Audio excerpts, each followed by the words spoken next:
तो क्या बताते हैं, संसारी दी गल्ला चीने ना बूझे सब जो गहरे नु, यो मुर्दों से ती प्रीत लगावे ना जाने सतगुरु मेरे नु।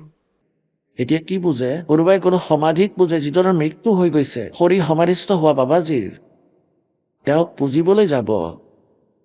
আৰু জীৱিত সন্তৰ পূজা তেওঁৰ শৰণলৈ নাযায়, তেওঁৰ দ্বাৰা কোৱা হোৱা সাধনাৰ কথা নুশুনে। যেনেকৈ এজন বৈদ্য আছিল, ভাল বৈদ্য আছিল, ডাক্তৰ আছিল, নাৰী চুইয়ে ঔষধ দি দিছিল, বেমাৰ বুজি, ভাল কথা, সুস্থ হৈ পৰিছিলে।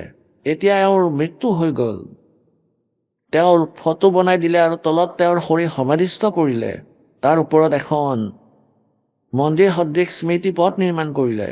এতিয়া কোনোবাই সেই পাথৰৰ মূৰ্তি, সেই বৈদ্যৰ পাথৰৰ মূৰ্তিৰ সন্মুখত গৈ যদি কোনোৱে প্ৰাৰ্থনা কৰে, আপত্তি কৰে যে মোৰ এনেকুৱা ৰোগ হৈছে, দয়া কৰক, কি সেই পাথৰৰ মূৰ্তিয়ে, বৈদ্যই আপোনাৰ সমাধান কৰিব পাৰিবনে? নোৱাৰে।